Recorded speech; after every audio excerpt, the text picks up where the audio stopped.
नमस्कार मित्रांनो, माझं नाव आशिष गायकवाड आणि स्वागत आहे पुन्हा एकदा आपल्या या YouTube चॅनलवर. 2026चा जो जून महिना होता, जून महिना जाता-जाता अनेक काही जी-आर जून महिना घेऊन आला. 30 तारखेला एक एन-एच-एम बाबत जी-आर आला आणि 30 तारखेलाच ए-एन-एम आणि जी-एन-एमच्या ॲडमिशन रिलेटेड एक जी-आर आला. महत्त्वाचा जी-आर आला. कदाचित तो तुम्ही बघितलाही असेल आणि जर नसेल बघितला, तर आता नक्कीच व्यवस्थितपणे बघून घ्या.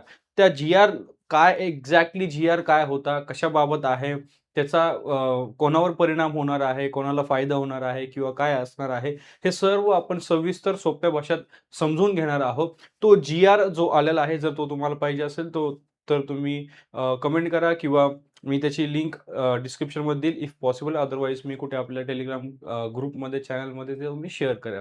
ठीक आहे. सो तो जी-आर या ठिकाणी मी तो जी-आरचा पी-डी-एफ वगैरे नाही, परंतु त्या जी-आरच्या बेसिसवर जी माहिती मिळालेली आहे, जेही काही 17-18 पॉइंट्स त्यामध्ये काही आहे, तर त्याला घेऊन एक सोप्या भाषेमध्ये आपल्याला समजेल अशा रीतीने तो मी आज समजावून सांगणार आहे. तर जो जी-आर 30 तारखेला आला तो तो होता हां, ए-एन-एम आणि जी-एन-एमच्या ॲडमिशन बाबत. ए-एन-एम आणि जी-एन-एमच्या ॲडमिशन बाबत. आता महाराष्ट्रामध्ये काय आहे, की ए-एन-एम आणि जी-एन-एमचे ॲडमिशन ए-एन-एमचं एक वेगळीच पद्धत आहे, जी-एन-एमची एक वेगळीच पद्धत आहे. सो त्या गोष्टीशी निगडीत हा जी-आर आला, की ज्यामध्ये ॲडमिशन्स जे आहे ते सी-ई-टी थ्रू घ्यायचे. आता कधी होणार, काय होणार हे आपण या जी-आरमध्ये व्यवस्थितरित्या समजून घेणार आहे. आता हा डिसिजन का घेण्यात आला? ए-एन-एम आणि जी-एन-एमचं जे ॲडमिशन आहे हे सी-ई-टी थ्रू होईल किंवा सी-ई-टी थ्रू झालं पाहिजे. हा डिसिजन का घेण्यात आला? तर काही की प्रॉब्लेम्स शासनाला लक्षात आले, की जे ॲडमिशन रूल्स आहे, ए-एन-एमचं ॲडमिशन वेगळ्या पद्धतीने होतं, जी-एन-एमचं वेगळ्या पद्धतीने होतं, प्रायव्हेट कॉलेजचं ॲडमिशन वेगळ्या पद्धतीने होतं, गव्हर्नमेंट कॉलेजमध्ये ॲडमिशन वेगळ्या पद्धतीने होतं. ट्रान्सपरन्सी नाहीये. कशा पद्धतीने ॲडमिशन व्हायला पाहिजे, याच्यामध्ये काही ट्रान्सपरन्सी नाही. कुठे कसं होतं, कुठं काय होतं. त्यामुळे विद्यार्थ्यांमध्ये ऑब्व्हियसली कन्फ्युजन आहे. ह्या गोष्टी शासनाच्या लक्षात आल्या. काही एक युनिफॉर्म मेरिट सिस्टम नाहीये. इकडे इतके पैसे भरा, तिकडे तितके पैसे भरा. असं मेरिट सिस्टम नाही, की बाबा तुमच्या मेरिट आहे त्यामुळे तुम्हाला डोनेशन भरावं लागणार नाहीये. डायरेक्ट ॲडमिशन होईल किंवा जे काय असतं ना प्रॉपर सिस्टम, असं काही नाहीये. ज्याला ज्याला वाटेल तसं जो तो कॉलेज आपल्या पद्धतीने ॲडमिशन करत आहे आणि त्यामुळे एक अननेसेसरी स्ट्रेस विद्यार्थ्यांमध्ये होत आहे. हा हा प्रॉब्लेम शासनाने आयडेंटिफाय केला आणि शासनाचं एम आहे, की एक ट्रान्सपरन्सी आली पाहिजे. एक युनिफॉर्म क्लिअर प्रोसेस यामध्ये आली पाहिजे ॲडमिशन प्रोसेसमध्ये ए-एन-एम आणि जी-एन-एमसाठी. जेणेकरून ॲडमिशनची फेअरनेस येईल, प्रॉपर ट्रान्सपरन्सी राहील, विद्यार्थ्यांचं जे कन्फ्युजन होतं ते कमी होईल. जी पूर्ण सिस्टम आहे त्यामध्ये त्याची क्वालिटी इम्प्रूव्ह होईल आणि एक चांगला नर्सिंग वर्कफोर्स या थ्रू जर मेरिट बेस असेल, प्रॉपर व्यवस्थित असेल, एक सिस्टम थ्रू झालं, तर एक चांगलं नर्सिंग वर्कफोर्स बनवता येईल, असं शासनाचं एम आहे. सो त्या बेसिसवर शासनाने एक मोठं अनाउन्समेंट केलं, की 2027-28 हे जे अकॅडमिक इयर असणार आहे, या शैक्षणिक वर्षामध्ये ए-एन-एम आणि जी-एन-एमचे सर्व ॲडमिशन महाराष्ट्राची सी-ई-टी थ्रू होईल. कॉमन इंटरेस्ट टेस्टद्वारे महाराष्ट्राच्या कॉमन इंटरेस्ट टेस्टद्वारे ए-एन-एम आणि जी-एन-एमचे ॲडमिशन 2027-28 या शैक्षणिक वर्षापासून होईल आणि ही टेस्ट जसं की state common entrance test cell CET cell महाराष्ट्राद्वारे होईल.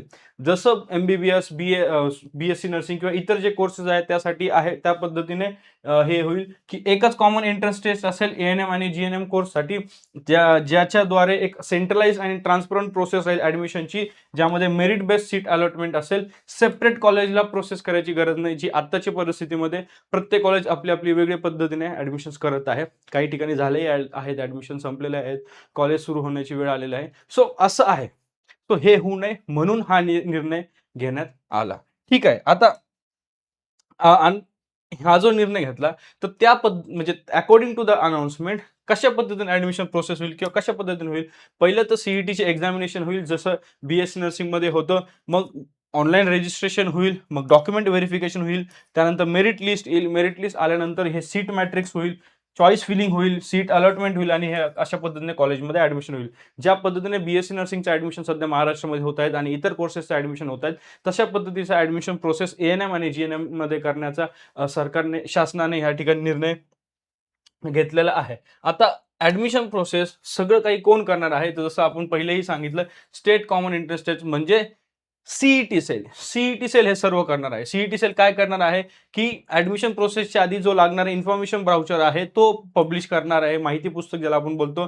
त्यानंतर ऑनलाईन ऍप्लिकेशन्स आहे हे सीईटी देणार आहे. त्यानंतर डॉक्युमेंट व्हेरिफिकेशन असेल, मेरिट लिस्ट बनवणे असेल, सीट मॅट्रिक्स कॉलेजच्या प्रत्येक कॉलेजचे जेही महाराष्ट्र स्टेट बोर्ड आणि पॅरामेडिकल बोर्ड आहे, महाराष्ट्र नर्सिंग काउन्सिल आहे, राज्य शासन आहे, यांच्याशी संलग्न जेही कॉलेजेस आहेत त्यांची लिस्ट बनवणे, त्यांचं सीट मॅट्रिक्स पब्लिश करणे आणि सेंट्रलाइज्ड काउन्सिलिंग म्हणजे CAP process through, centralise admission process through seat allotment करणं आणि कॉलेजेसमध्ये ऍडमिशन देणं, हे काम राहील कोणाची, ही जबाबदारी राहील सीईटी सेलची. ठीक आहे. सो एकच अथॉरिटी राहील जे की आहे सीईटी सेल, ती पूर्ण सिस्टीम आणि प्रोसेस सीईटी सेल बघणार आहे, हे मॅनेज करणार आहे, त्यांच्यावरती जबाबदारी दिलेली आहे.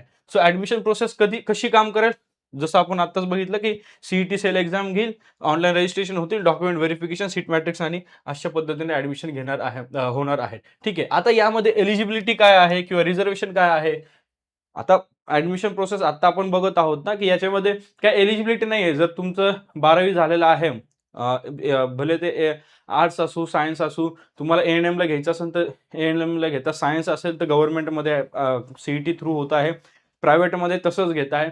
सो यामध्ये जर आता एक्झाम थ्रू होणार आहे तर त्यासाठी एलिजिबिलिटी काय दिली आहे, की जी आयएनसी इंडियन नर्सिंग काउन्सिलचे जे नॉर्म्स आहे त्या पद्धतीने या ठिकाणी एएनएम आणि जीएनएमच्या सीईटीच्या एक्झामसाठी एलिजिबिलिटी असेल आणि त्यानुसार पुढे जाऊन ऍडमिशन होईल. आता ह्यावर जर काही अपडेट आले, आयएनसी द्वारे काही अपडेट आले, की अशी एलिजिबिलिटी आहे, हे कमी केलं, ते वाढवलं किंवा जेही काय असेल ते जसं आयएनसीचे अपडेट येईल त्यानुसार त्या गोष्टी याच्यावर लागू होतील एलिजिबिलिटीवर.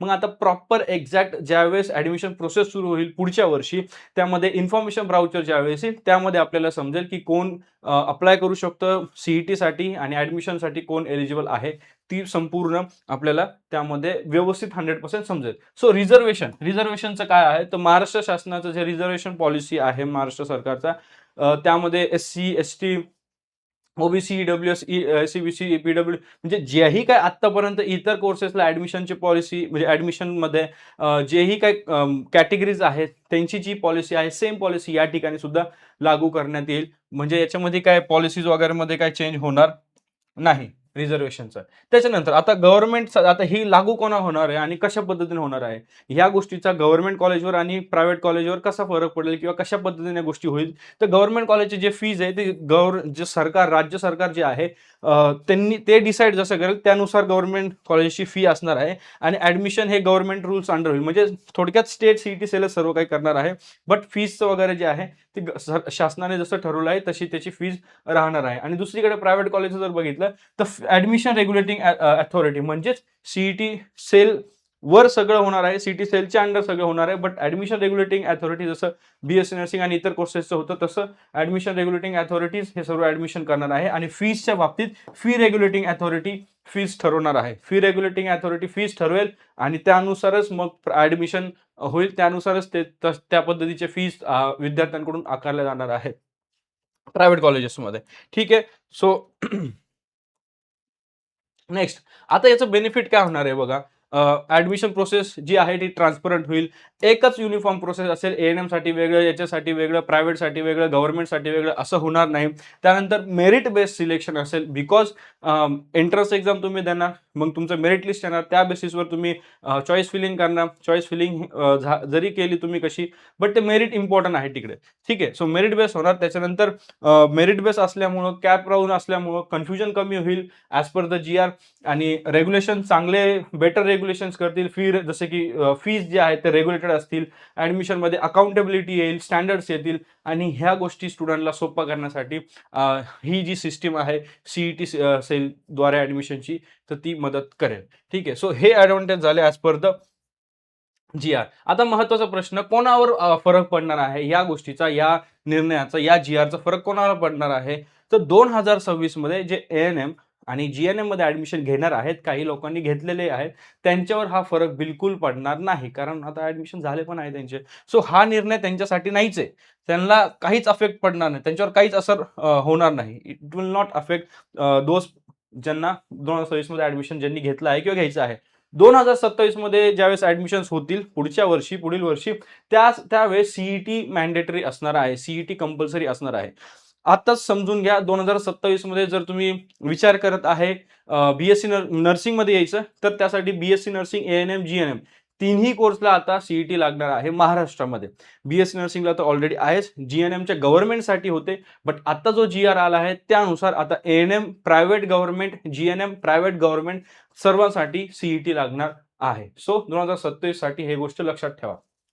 ठीक आहे. सो फायनल टेक अवेज किंवा की पॉइंट्स या जी-आर मधून आपल्याला काय समजतं, की 2027 या शैक्षणिक वर्षापासून सीईटी एक्झाम सुरू होणार आहे हे लक्षात ठेवा. ही ए-एन-एम आणि जी-एन-एमच्या ॲडमिशनसाठी दोघे ए-एन-एम आणि जी-एन-एमच्या ॲडमिशनसाठी ॲप्लिकेबल असणार आहे. महाराष्ट्र सीईटी सेल ही एंट्रन्स एक्झाम कंडक्ट करणार आहे. जी ॲडमिशन प्रोसेस आहे ही सेंट्रलाइज्ड ॲडमिशन म्हणजे counselling cap process through admission होणार आहे. मेरिट बेस्ड ॲडमिशन होईल आणि हा जो जी-आर आहे हा गव्हर्नमेंट आणि प्रायव्हेट ए-एन-एम, जी-एन-एम कॉलेजेसवर लागू होणार आहे. आता कुठल्याही प्रकारचं कन्फ्युजन विद्यार्थ्यांमध्ये राहणार नाही.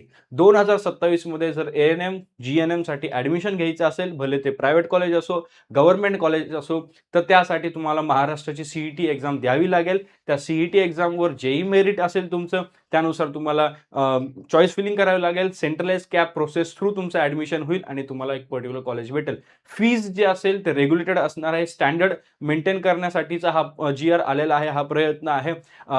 त्याच्यानंतरचे जेही काही रिझर्वेशन्स असेल, एलिजिबिलिटी आहे, ती सर्व ठरवलेली जाईल. इन्फॉर्मेशन ब्राउचर येईल आणि त्यामधून आपल्याला समजणार आहे. तर 2027 मध्ये जर कोणी ए-एन-एम किंवा जी-एन-एम साठी विचार करत आहे, तर ही गोष्ट नक्की लक्षात ठेवा. त्यानुसार आपला अभ्यास, आपलं प्रिपरेशन सुरू ठेवा. मी विश्वास करतो की हा व्हिडिओ तुम्हाला हेल्पफुल झाला असेल. या व्हिडिओतून जी इम्पोर्टंट माहिती कदाचित तुम्ही मिस केली असेल, हा जी-आर तुम्ही वाचलाही नसेल, ऐकलाही नसेल, तर हा नक्कीच तुम्हाला यातून माहिती मिळाली असेल. अशा व्यक्तींसोबत व्हिडिओ शेअर करा, जे पुढच्या वर्षी म्हणजे 2027 या शैक्षणिक वर्षामध्ये 27-28 या शैक्षणिक वर्षामध्ये नर्सिंग करू इच्छित आहेत. जी-एन-एम असेल, ए-एन-एम असेल, तर नक्कीच हा व्हिडिओ त्यांना हेल्प करेल.